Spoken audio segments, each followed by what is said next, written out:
Nossa, o povo é rápido, né?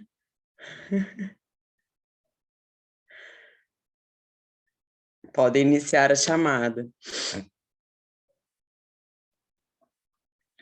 Hoje eu tô meio baqueadinha, meio resfriada. Mas não é Covid, não, viu? Já todos testamos aqui. Tomou a terceira dose já? Ainda não chegou na minha idade ainda aqui. Eu já tive, já tomei as duas, né? Profissional de Aí, saúde, profissional de oi? saúde, profissional de saúde já está tomando a terceira dose. É, aqui também tá, mas ainda não chegou na minha idade. Sou muito nova. Tá bom, isso aí. Mentira, acho que semana que vem chega Vou tomar só a depois da idade. prova de neuro. Então, o profissional de saúde já começou, mas está com 40 anos ou mais agora. Aí vou esperar, de repente, semana que vem ou a outra, acho que já vai chegar a minha vez. Aqui tá por idade e por data da última vacina, entendeu? Então, Aqui no Rio também. é, então ainda não chegou, mas eu acho que já deve estar. Mas eu já fiz o anticorpo neutralizante. Da doença, eu tô com 100% de proteção, mas da AstraZeneca eu tô com 80 e poucos, assim. Eu tô com mais proteção da doença do que da vacina. Meu IgG tá bem alto. Já dá uma tranquilidade, né, professora? Ah, é, porque eu atendo, sei lá, 40 pessoas por dia, né? Já fiz 2 testes, meu não acusou nada. Você não teve anticorpo? Não. E nem Nem tive com a a doença também. vacina? Nem com a vacina. É, mas a vacina, você já teve Covid? Não. Então, mas a vacina dá uma resposta celular, né? Então, às vezes você. A minha mãe também, minha mãe tinha tomado Coronavac e ela fez o teste e não tinha dado nada. Aí a gente acreditou que ela tivesse com alguma resposta celular, né? E ela não pegou Covid, ela é da área de saúde. Aí agora ela tomou a terceira dose. Aí fez o anticorpo neutralizante da terceira dose 2 semanas depois. A gente falou, mãe, que foi Pfizer, tem que esperar uns 3 meses, né? Em 2 semanas ela já estava com 100% de proteção com a terceira dose. Gerou muito anticorpo. Eu acho que precisa dar, às vezes, uma ativada no sistema imune mesmo, entendeu? Entendi. Vou tomar só depois de terça. Depois de terça, eu tomo a terceira Prova dose. de neuro é tão difícil assim que não deixa nem tomar vacina. Não, é porque tá dando reação. Eu não tenho reação com nada, mas todo mundo que não tem reação com nada tá tendo. Aí eu falei, né? Seguro morreu de velho, né? Vou deixar para É, eu depois. não tive reação de nenhuma vacina. Também Eu tomei a não. AstraZeneca, que derruba também, da febrão, eu não tive nada. Eu só tive um pouquinho de dor de cabeça, assim, horas depois, né? Mas eu acho que é porque eu já tinha tido e eu tive muito sintoma de Covid, muito, muito, muito. Fiquei 8 dias sem levantar da cama, assim. Tive muito. Eu tive Covid com reação neurológica, tive vertigem grave de não conseguir levantar, tive zumbido, anosmia, perda de paladar por 2 meses.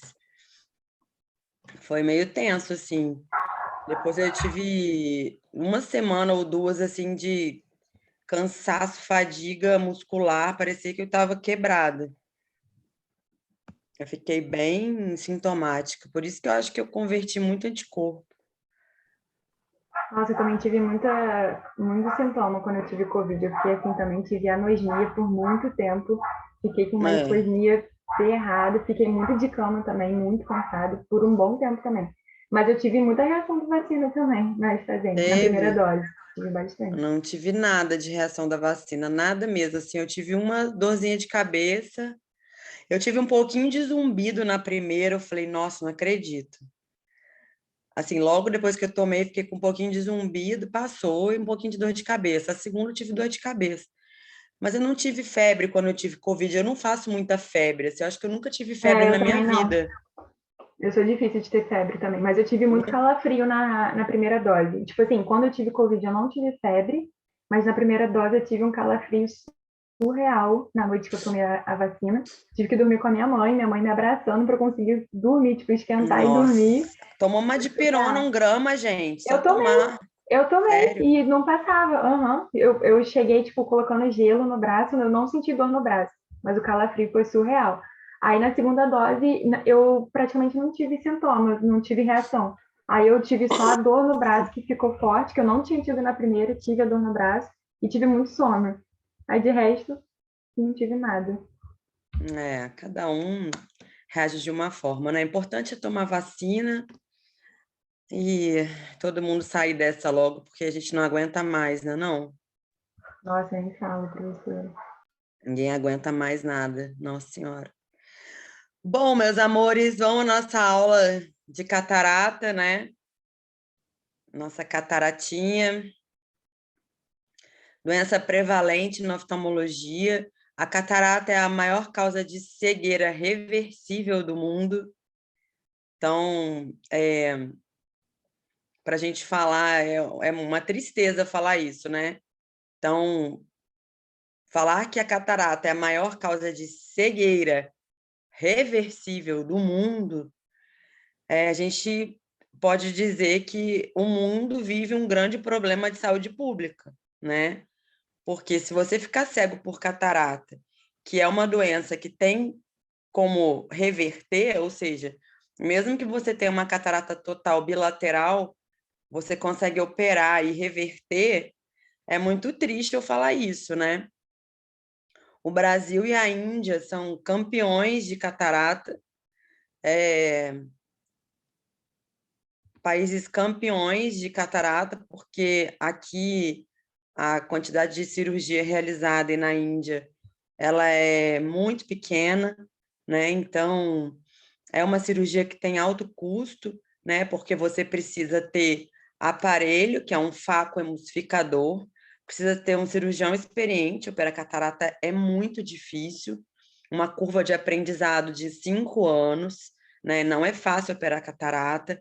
A cirurgia ela tem alto índice de complicação, né? Então você tem que ter muita destreza para operar. Não é todo mundo que consegue operar catarata. Então, tem gente que faz oftalmo querendo ser cataratólogo só para fazer isso, não consegue, porque realmente necessita de uma série de fatores, né, para você ser um bom cirurgião de catarata. Precisa de um microscópio muito bom, né? Então, um aparelho, um microscópio, um cirurgião experiente com curva de aprendizado. Precisa de lente intraocular, que é uma prótese que você coloca no lugar do cristalino, né? Que a catarata é uma opacidade do cristalino, não é aquela pele esponjosa que fica na parte externa do olho, aquilo chama pterígio, né? E a catarata, ela necessita de uma série de outras tecnologias, então acaba que a cirurgia é considerada uma cirurgia de alto custo. Então, por isso que é a maior causa de cegueira no mundo reversível, né? Porque as pessoas, principalmente de baixa renda, obviamente, elas não têm acesso à cirurgia e acabam ficando cegas por conta disso. Então, a anatomia do cristalino, né, essas suturas aqui são extremamente importantes, porque essa aula é bem densa. É uma aula que vai falar para vocês todos os tipos de catarata. Então, essa estrutura toda do cristalino aqui, principalmente essa sutura em Y, né, ela acontece na formação embriológica do núcleo do cristalino.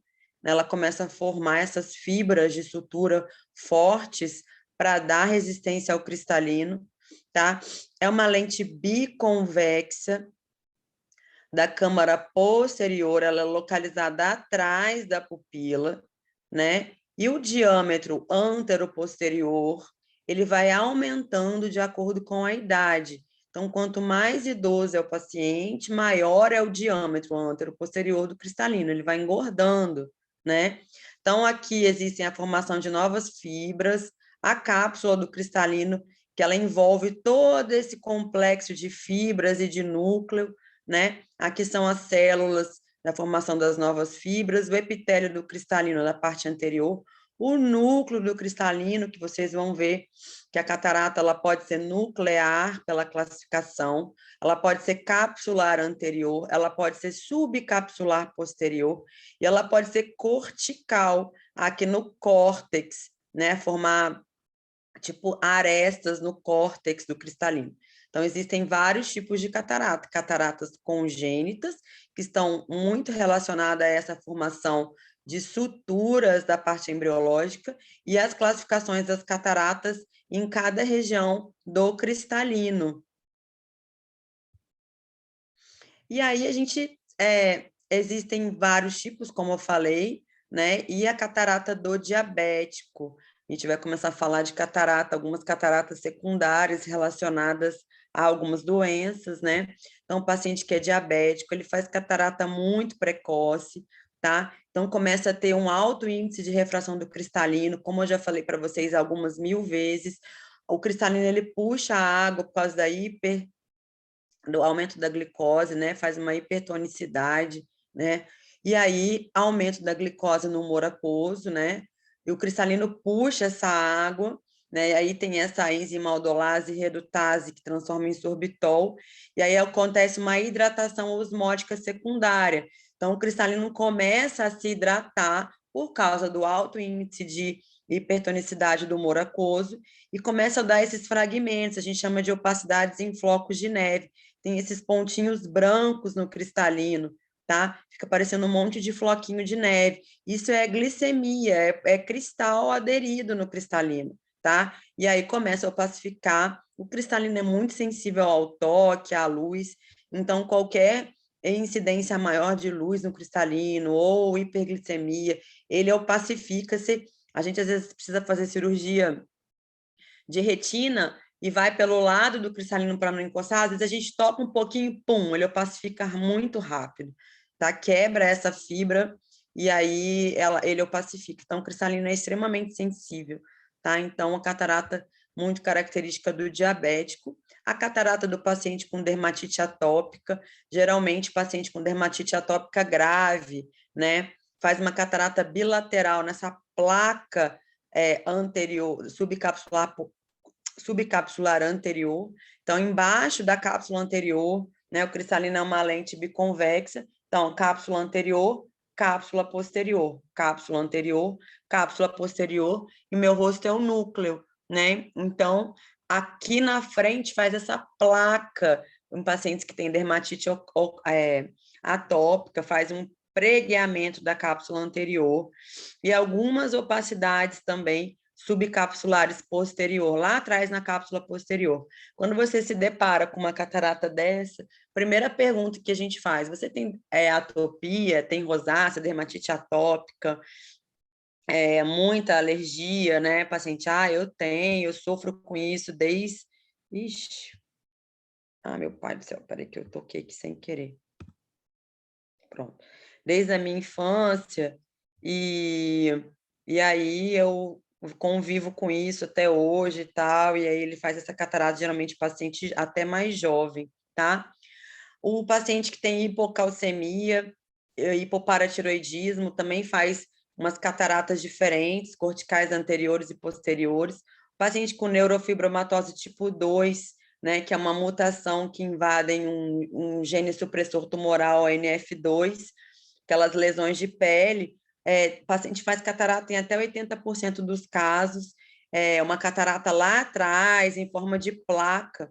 Então, muitas vezes a gente faz até diagnóstico de neurofibromatose com umas características bem especiais de catarata que eu vou mostrar para vocês. Paciente com distrofia miotônica também, aquela face distrófica, paciente idoso que tem uma hiperestabilidade do músculo esquelético, faz uma miotonia mesmo, degeneração muscular, faz uma catarata muito clássica, subcapsular posterior, em estrela de árvore de Natal. Então, essa catarata do paciente, olha, da distrofia miotônica, essa face apática, faz essa catarata linda aqui, né? Que é a catarata estrela de Natal, né? Paciente diabético, catarata em floco de neve, lá no cristalino, cheio de pontinho branco da hiperglicemia, e o paciente com dermatite atópica grave. Eu tenho um paciente assim, ele tem asma, bronquite, ele chega no consultório assim, o Luciano, ele tem 30 e poucos anos, sofre muito de parte respiratória, a pele dele é toda com lesão, ele fez uma catarata em placa de paciente com dermatite atópica. A catarata, alguns tipos de catarata muito especiais também, que cai muito em prova, até em prova, principalmente prova de oftalmo de residência, né? Quem vai fazer oftalmologia e que faz prova específica de oftalmo, né? Hoje as residências de oftalmologia, eles querem muitos alunos que já tenham noção da especialidade, né? Ainda existem as provas gerais, claro, de clínica médica, que são super importantes. Então, hoje os hospitais estão adotando muito primeira fase, medicina geral, segunda fase, prova específica de oftalmo. Então, meu irmão mesmo fez residência ano passado para oftalmo, passou a primeira fase, foi toda a parte de clínica, e a segunda fase foi uma prova de oftalmologia, tá? E cai muito esses tipos de catarata, que são extremamente importantes, essas cataratas diferentes. Por exemplo, a catarata por galactosemia, que é uma doença autossômica recessiva, deficiência de uma enzima que chama galactose 1-fosfato de transferase, GPUT, e 75% dos pacientes fazem essa catarata no início na infância, bilateral, que a gente chama de gota de óleo. Então, às vezes, a criança vai, o adolescente vai lá com baixa de visão, a gente vê essa catarata em gota de óleo, tá vendo? Parece uma gota de óleo no cristalino, tá? E aí a gente começa, olha, tem alguma outra alteração? Porque pode ter uma deficiência associada a esses tipos de catarata, tá? Muitas cataratas associadas ao uso de medicação, principalmente aos corticosteroides. Então, corticoide faz catarata mesmo, é uma catarata subcapsular posterior, uma catarata lá atrás no cristalino, progressiva, que dá baixa de visão rápida, tá? As fenotiazidas, todas essas medicações, anticolinesterásicos, antimióticos, alopurinol, que é para gota, todas essas medicações fazem indução de catarata rápido, então é importante paciente com baixa de visão, principalmente psicotrópicos, tá? Psicotrópicos e corticosteroides são campeões de catarata. Paciente jovem em uso crônico começa a ter baixa de visão rapidamente, tá? E aí você já começa a desconfiar de algum tipo de catarata, né? Ah, mas meu paciente não é diabético, o que será que está dando baixa de visão nele, né? Aí vocês podem começar a pensar pacientes usuários crônicos de psicotrópicos e de corticoides podem fazer cataratas muito precoces em pacientes muito jovens, né? E as famosas cataratas congênitas. O que vocês têm que saber de catarata congênita? Uma vez diagnosticado, é igual a cirurgia. Então, atenção, pediatras de plantão.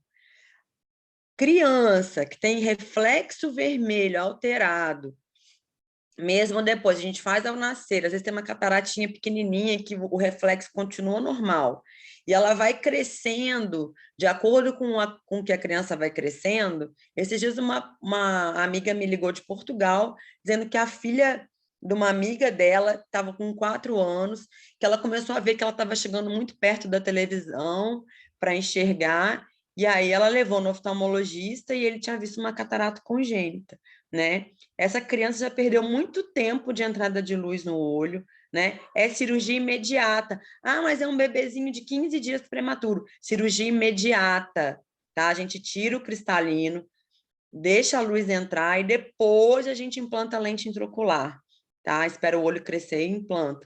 Então, é extremamente importante vocês saberem que criança tem catarata também, tá?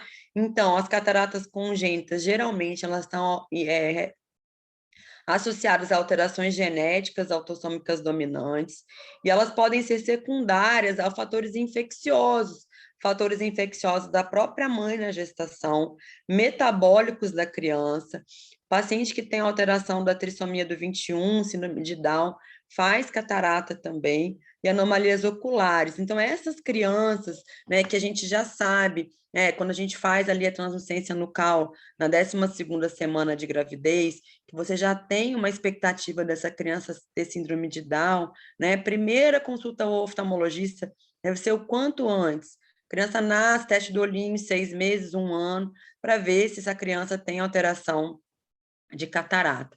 Agora, Reinaldo está querendo falar alguma coisa. Pode falar, Reinaldo. Quer falar oral ou quer escrever? Não, eu posso perguntar aqui mesmo. Bom dia, professora. Bom dia. Esse tipo de catarata congênita, né? Ela pode aparecer mais tardiamente, por exemplo, os testes deram todos adequados, porém, com 2 aninhos, 3 aninhos, essa criança começar a apresentar algum sinal de catarata, ou ela aparece já ao nascimento? Então, existem 2 tipos de catarata, a congênita e infantil. Quando a gente tem a congênita, já tem uma leucocoria. O que é isso? O reflexo vermelho já vem alterado no primeiro exame, né? Às vezes você tem um pouco de dúvida, dilata a criança e acha catarata. Mas às vezes a catarata é ínfima, só tem uma alteração de fibra e ela começa a desenvolver depois do nascimento. E aí a gente chama de catarata infantil. Então, desculpa. Então, aí você consegue fazer diagnóstico 2, 3 anos. Aí a classificação já é uma catarata infantil, tá? Mas ela vem de uma alteração congênita, mas às vezes a gente não faz diagnóstico. Então, a diferenciação é o diagnóstico, é o tempo do diagnóstico. Nasceu com catarata congênita, desenvolveu, o diagnóstico foi feito mais tardiamente, catarata infantil, tá? Ju, Respondi? entendi. Respondeu. Minha dúvida era realmente essa. Se considerava, mesmo não apresentando sintomas inicialmente, mas porém de características congênitas, se poderia considerar congênita com 2 anos. Então, agora É muito entendi. difícil. A catarata infantil, ela tem algumas outras características que eu vou mostrar para vocês, tá? Mas vai do diagnóstico. Nasceu leucocoria congênita e foi desenvolvendo de acordo com o tempo, aí a gente já classifica como catarata infantil, tá? Obrigado, Geralmente, professor. essa catarata congênita ela é formada lá na barriga da mãe.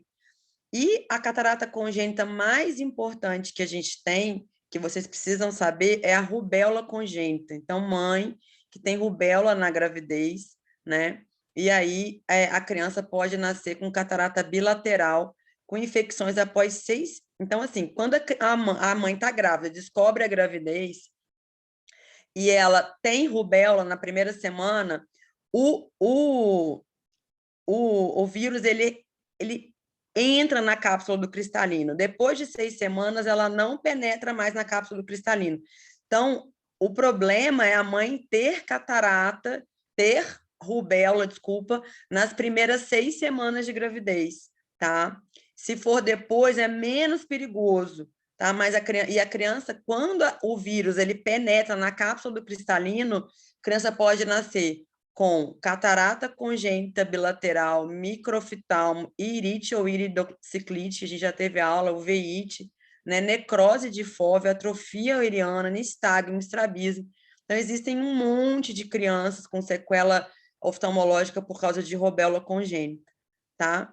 E as cataratas infantis, elas são muito graves, né, na maioria das vezes, porque é onde a criança está desenvolvendo a visão, né? Então, a catarata zonular, ela é bilateral. Então, imagina, a criança não está desenvolvendo visão dos 2 olhos. Catarata lamelar, também bilateral. A catarata sutural, que ela fica aquele Y da formação do cristalino, criança está ali, nasce, o Y está muito pequenininho, no desenvolver da entrada de luz, ela começa a opacificar, né? E aí você consegue fazer diagnóstico mais ou menos com 2 anos. Eu tenho um paciente com síndrome de Down, ele tem 20 anos, ele operou catarata, era uma catarata estrutural. Começou na infância, acabou que não foi diagnosticado e agora fez uma catarata estrutural muito importante, bem densa, central. Esse paciente operou agora com 20 anos, tem bastante sequela de visão, tá? Ele é amblíope, tá? As cataratas polares, né? A polar anterior, que ela é bem na frente da cápsula anterior, ela é unilateral em 90% dos casos. A posterior, polar posterior, que são as duas cataratas que a gente encontra mais, ela é lá atrás na cápsula do cristalino, então é mais difícil de fazer o diagnóstico. Então, às vezes, o paciente ele faz ambliopia, porque a gente não consegue identificar. Catarata membranosa, extremamente grave, baixa de visão é importante. Então, essas cataratas na infância, vocês não precisam saber os nomes delas, claro que não, mas elas existem e dependendo de onde elas estão, elas pioram muito a qualidade de visão e é uma piora importante para o resto da vida, tá?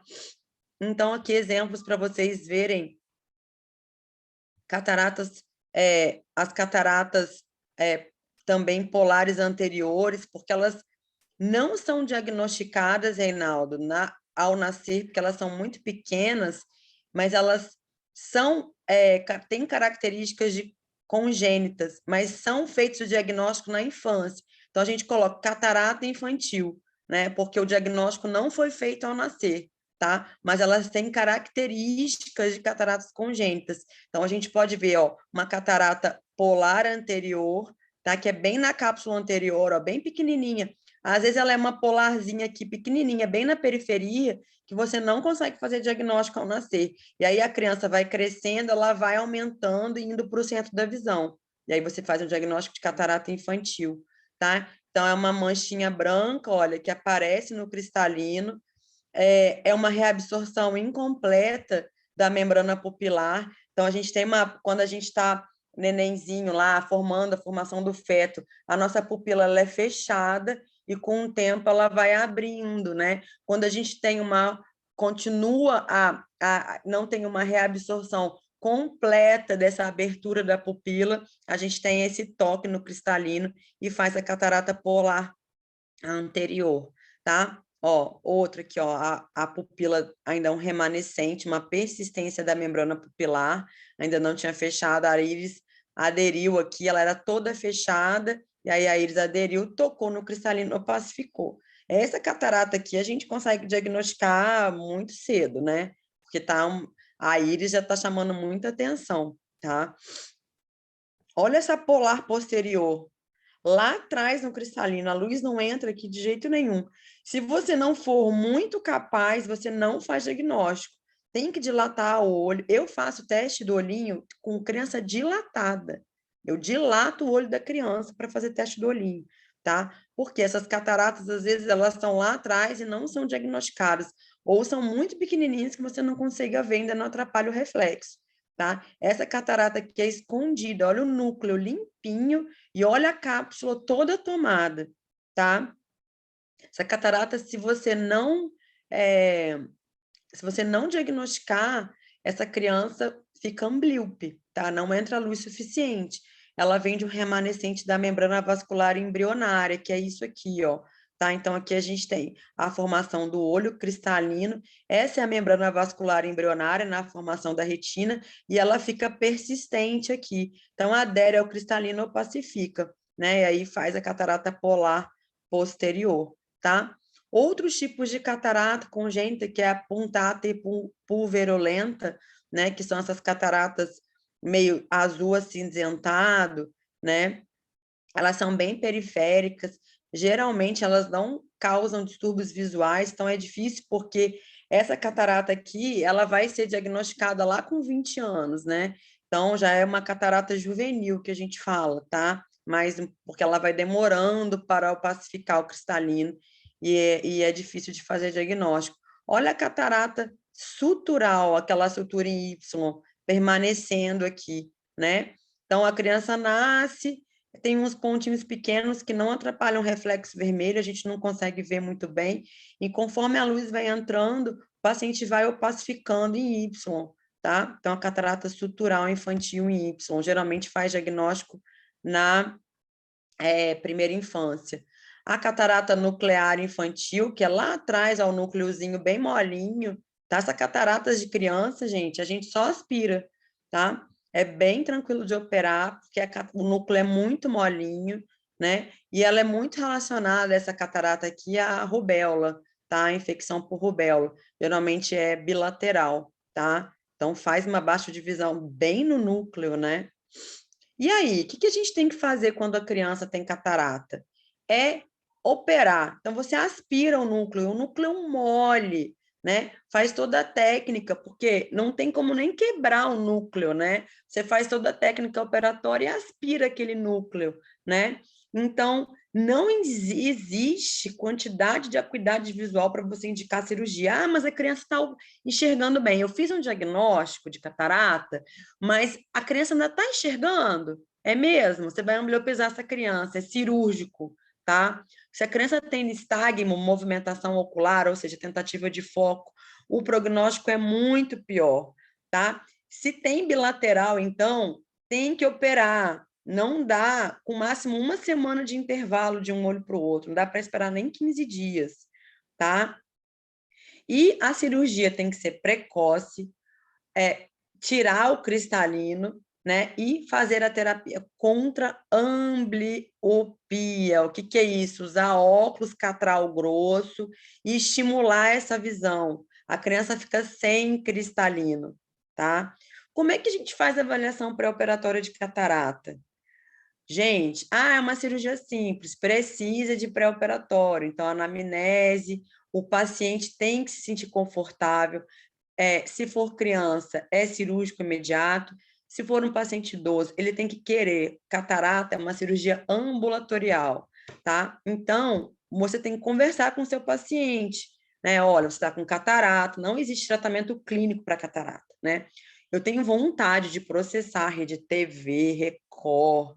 Um dia desse eu estava com a minha mãe assistindo. Minha mãe tem mania de assistir aquela Sônia Abrão. Fala, nossa, mãe, pelo amor de Deus, essa mulher é um desserviço. Desculpa, para mim, é minha opinião, né? Eu não consigo nem ouvir a voz dela. Por quê? A cada 5 minutos tem uma propaganda. E a cada 5 minutos tem uma propaganda com desserviço. Esses dias ela fez uma propaganda de uma medicação que você toma oral, uma vitamina, que resolve a catarata. Resolve, tá?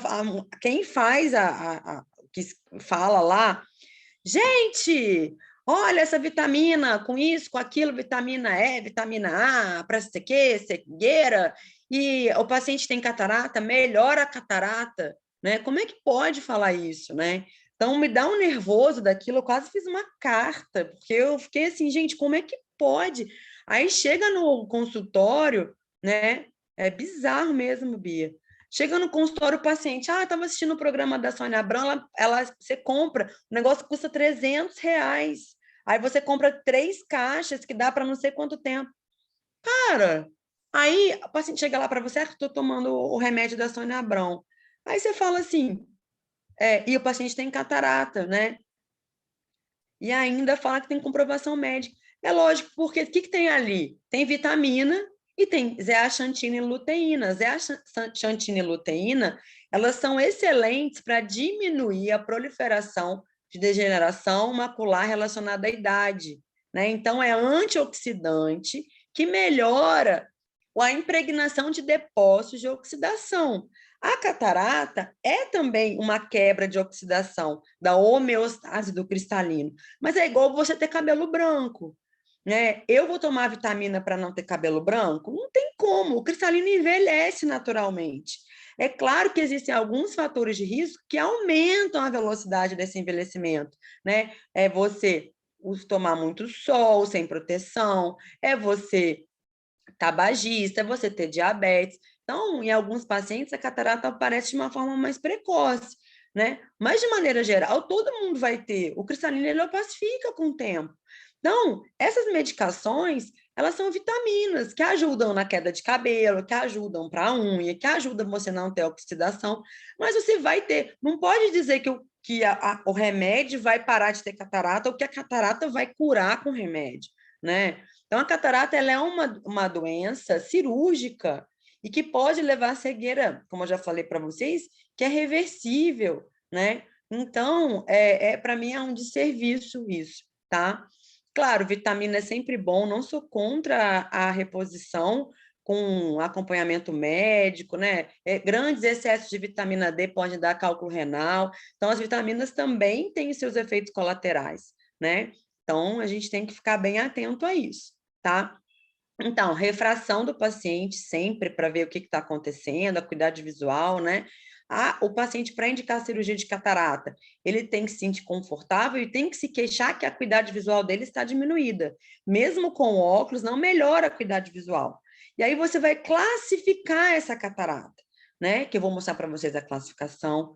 Vai aferir a pressão intraocular, vai mapear a retina do paciente para ver se a baixa de visão dele é subcristalina ou se ele tem algo na retina também atrapalhando a visão. E aí você faz potencial de acuidade macular para ver se esse paciente tem uma visão esperada boa após a cirurgia, microscopia especular para ver se o endotélio corneano está formado direitinho, ultrassom em caso de cataratas muito densas que você não consiga ver a retina, e a ecobiometria. Você precisa fazer a biometria, que é o cálculo da lente intraocular. Esse paciente tira o cristalino e se você não colocar nada no lugar, ele fica com 16 graus de hipermetropia, né? Então, você precisa calcular a lente intraocular que você vai substituir o cristalino do paciente. Precisa fazer risco cirúrgico para operar catarata? Sim. O olho faz reflexo vagal, né?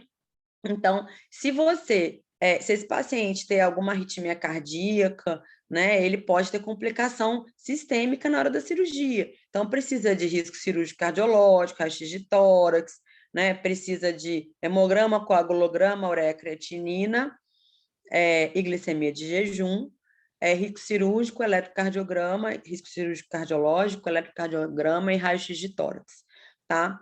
E o anestesista fica na sala. A anestesia, ela é colírio local, né? Então não tem tanta repercussão clínica, mas precisamos ter o anestesista na sala. Aqui é uma microscopia especular normal, com todas as células hexagonais endoteliais normais, contagem normal. Pós-cirurgia de catarata, perdemos muitas células endoteliais, então temos que ter certeza que essas células estão de boa qualidade. E aqui uma microscopia especular alterada, né, de paciente com FUX, que vai operar catarata. Então, essa cirurgia aqui é muito minuciosa e o risco desse paciente para transplante de córnea pós-cirurgia de catarata é muito grande, tá? Aqui é o exame da biometria, que é o cálculo da lente intraocular, né, um exame de toque. Aqui é a biometria automática, a IOMAS, o paciente encosta, a gente aperta um botão, e aqui é a biometria de toque, que a gente faz o cálculo que vai ser colocada a lente intraocular.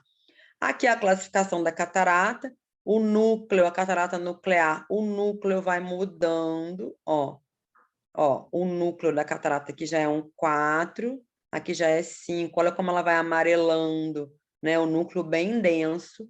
Aqui a catarata cortical começa bem pouquinho e ela vai aumentando no córtex até chegar a 5. E a subcapsular posterior, bem pequenininha aqui, ó, ela vai aumentando até comprometer todo o eixo da visão. Essa catarata aqui é na cápsula posterior. Aqui na minha cara, no meu rosto é o núcleo, aqui a catarata cortical anterior. Então, cada uma dessas partes do cristalino vai opacificando, né? Então, as cataratas, elas podem ter até várias classificações. Nuclear com cortical, nuclear com subcapsular, tá? Elas podem se misturar, tá bom? E aí, as cataratas adquiridas, né? Catarata senil, que não melhora com remédio da Sonabrão, tá? É a mais comum, é relacionada à idade, pode ter algum caráter hereditário, né? Elas podem ter várias localizações, como eu já falei, elas podem estar na cápsula anterior, né? Costuma demorar mais para prejudicar a acuidade visual, porque ela vai crescendo da periferia para o centro. Desculpa. E aí, às vezes, ela demora mais para comprometer a acuidade visual, né? Que são essas cataratas aqui, eu falo que parece aquele gelo, né? Uma geleira, tem uns cristais aqui na cápsula anterior, então até ela comprometer o eixo aqui demora mais um pouco, tá? A subcapsular posterior, que é essa catarata lá na cápsula posterior, ó, né? A catarata mais chatinha da gente operar, porque a cápsula posterior ela é extremamente fina. Então, para você corrigir essa catarata, se você tocar na cápsula, ela furar, a retina está aqui atrás, já tem o vítreo. né? Aí vem vítreo na cirurgia, você não consegue pôr lente, tem que fixar a lente. Então, é um grande problema essa catarata subcapsular posterior, senil, tá? Ó, ela tá bem atrás, olha só que linda essa foto, né?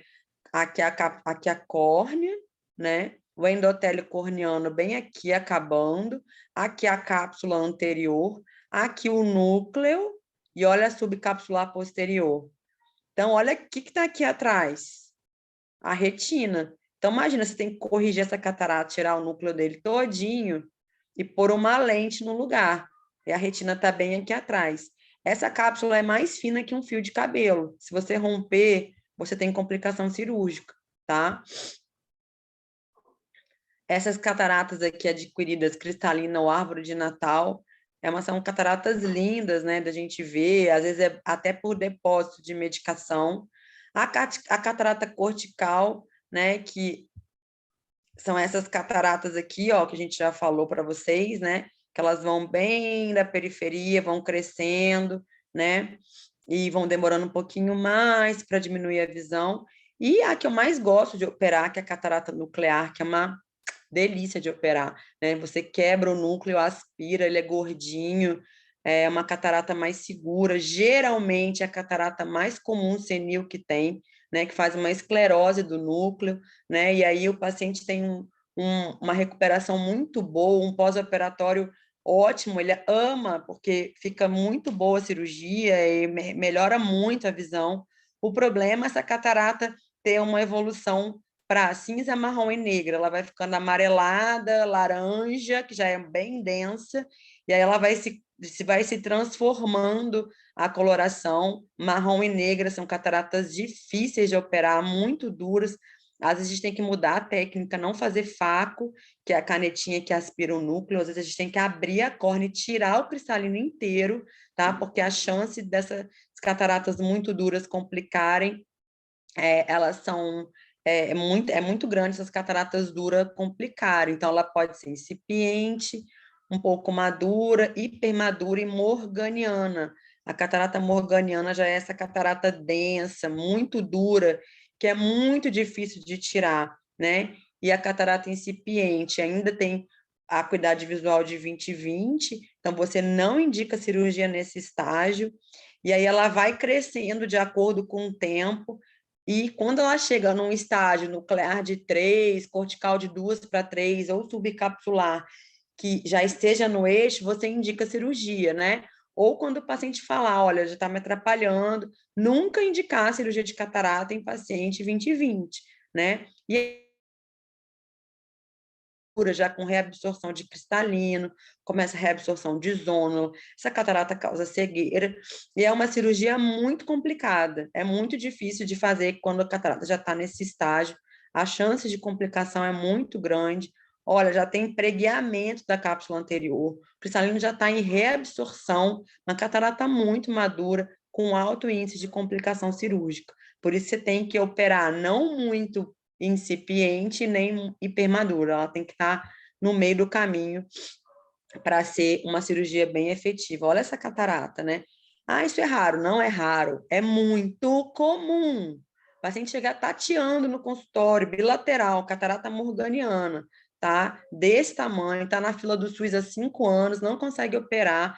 Isso vai reabsorvendo e o núcleo mergulha para o vítreo. Aqui é uma foto do núcleo mergulhando para o vítreo, que está tão madura que a zônula que segura o cristalino vai reabsorvendo. E aí o núcleo solta e mergulha para o vítreo, tá?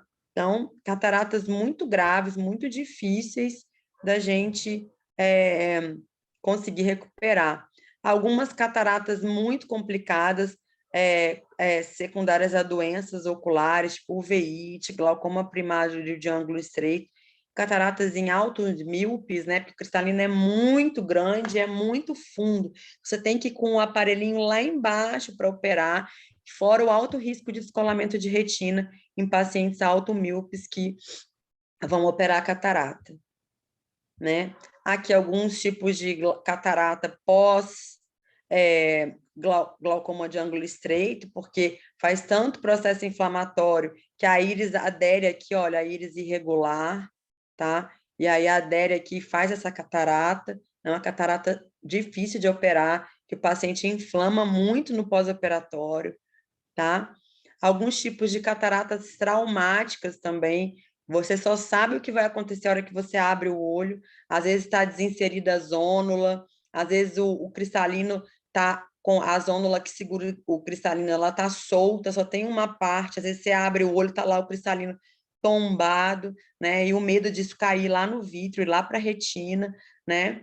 E as opacidades de cápsula posterior, que são as pérolas de Elshinin, né? A gente fala catarata secundária, que depois que você opera, né? Aqui é uma lente intraocular, e o fluxo do aquoso, ele continua, então ele começa a aderir proteína na lente intraocular, e o paciente faz assim e fala, minha catarata voltou. Como é que você trata isso? Com laser, faz um YAG laser, um laser aqui, que limpa a cápsula e o paciente recupera a visão, tá? Então, se você tiver algum vozinho que operou catarata e falando para vocês que a visão piorou, fica calmo, que é uma opacidade de cápsula posterior. São as suas pérolas de Elshinin. É só você ir na oftalmologista que ela vai limpar com laser e você vai voltar a enxergar, tá? Aqui alguns tipos de cataratas traumáticas.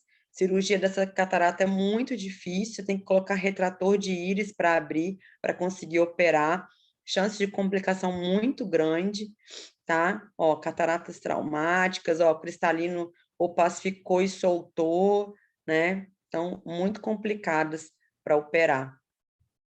Aqui, a técnica cirúrgica, né? Então, você opera hoje em dia com um faco emulsificador, que é uma caneta, que você faz uma incisão de 2,75 milímetros e aspira o núcleo do cristalino, né?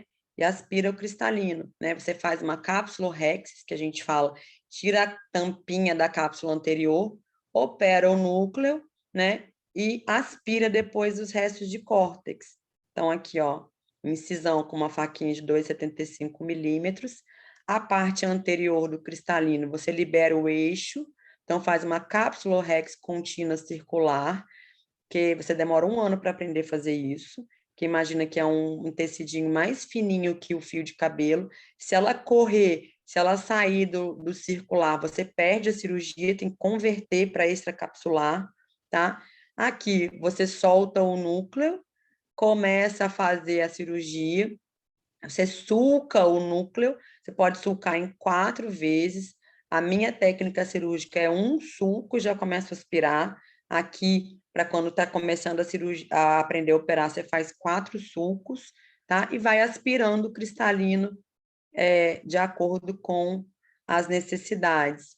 Precisa usar uma substância viscoelástica para manter a câmara anterior, porque se você não usar essa substância viscoelástica, vai colabar a cápsula, porque a hora que você faz uma incisão, sai o humor aquoso, então você vai ficar colabado, né? Vai ficar a córnea em cima do cristalino. Como é que você vai ter espaço para operar? Não tem espaço para operar. Então, você precisa colocar uma substância viscoelástica, tipo um silicone, para você formar a câmara e você conseguir operar o cristalino sem perder câmara anterior, sem ficar colabada a córnea no cristalino, tá? Então, é essa canetinha, né, que quebra e aspira o núcleo. Existem vários tipos de faco, né? Então, depende da sua técnica cirúrgica, bomba peristáltica, bomba diafragmática, né? Então, você aspira o resto de córtex, né? E implanta através de uma canetinha na incisão de 2,75 a lente intraocular. Ela entra igual uma flor. Você coloca ela fechada, ela abre automaticamente no olho, ó, a lente aqui sendo movimentada para o lugar do cristalino e recuperar a acuidade visual. Se o paciente não implantar essa lente por algum motivo, né, ele fica com 16 graus de hipermetropia, e a gente tem que fazer uma cirurgia secundária, que é fixação da lente. Você amarra a lente na esclera, tá? Então, a cirurgia de catarata tem que ser com cirurgiões muito experientes. Para vocês saberem que existem vários tipos de lente intraocular, essa lente intraocular é uma das mais modernas, que é a lente trifocal, né, que ela dá visão para o paciente longe, perto e média, ou seja, o paciente não usa mais óculos, né? Porque ele começa a ter melhora a visão de longe, de média e de perto, né? Então, ele fica muito bem sem óculos, os pacientes amam, só que é uma lente muito cara, ela custa R$7.000, né? Geralmente, a gente já indica lente única, né? Só para longe, o paciente usa um óculos para perto, os pacientes idosos ficam muito bem assim, só com um grauzinho para perto, enxergando tudo de longe, tá bom? Complicações pós-operatórias existem inúmeras, desde núcleo no vítreo, lente no vítreo, descolamento de retina, mas as mais temidas são endoftalmite, né? Infecção no olho. Paciente com endoftalmite pós-operatória de catarata, olha, hipópio, né, na câmara anterior, ele evolui muito mal, na maioria das vezes a gente tem que eviscerar, tirar o olho inteiro, né? Às vezes vocês veem aí mutirões de catarata, 15 pacientes com evisceração, né, por infecção endoftalmite. Então, muito cuidado, né, com essas asepsias pré-operatórias de cirurgia de catarata. Aqui, as opacidades de cápsula, né, que eu falei para vocês, parecem ser cataratas secundárias, mas a gente resolve isso daqui com capsulotomia com YAG laser, né? Limpa a lente com um laserzinho aqui bem central e o paciente recupera a visão rapidamente, tá bom? Bom, tudo que a gente tinha para falar de catarata, a gente falou aqui nessa aula, tá? O que vocês têm que saber de catarata? Que é uma causa de cegueira reversível, né? Que a catarata é uma opacidade do cristalino, que a indicação é cirúrgica, né? Para você resolver a acuidade visual do paciente, é uma patologia estritamente cirúrgica, né? Não existe catarata, resolução de catarata clínica. Não existe colírio para resolver catarata. Não existe remédio para resolver catarata. O que existe para resolver catarata é falcoemulsificação com implante de lente intraocular. Tá bom? Era isso que eu queria dizer para vocês. Se alguém tiver alguma dúvida, estou à disposição. Foi ótimo, professora. Obrigada pela aula, viu? Imagina, Marina, um beijo. Bom final de semana, Obrigado tá? pela aula. Foi outra pessoa que falou primeiro, professora. Mas obrigada Oi? pela aula. Fui Foi eu, outra pessoa. professora. Ah, foi a Bia que falou primeiro. Oi, É porque eu Bia! tinha aberto Desculpa. também. Sem Eu problema. achei que fosse ela, porque ela tinha aberto. Me perdoa. Obrigado, tá? Tranquilo. Eu Obrigado nem pela aula, corrigi, é professora. sempre Abraço. ela também. Não tem problema, não. Obrigadão. Obrigada, Obrigado, professora. Bom parabéns fim de pelo dia aí. semana. Melhoras e feliz dia. Obrigado pela Bom aula, final de gente. semana. Obrigada, gente. Obrigado, parabéns pelo dia. Obrigada. Ah, Vou dar Parabéns, aula no bom dia fim de semana. dos professores. Daqui a pouco eu estou lá em Vassouras, no internato. Isso aí, parabéns, professora. Obrigado. Obrigada, gente. Beijo.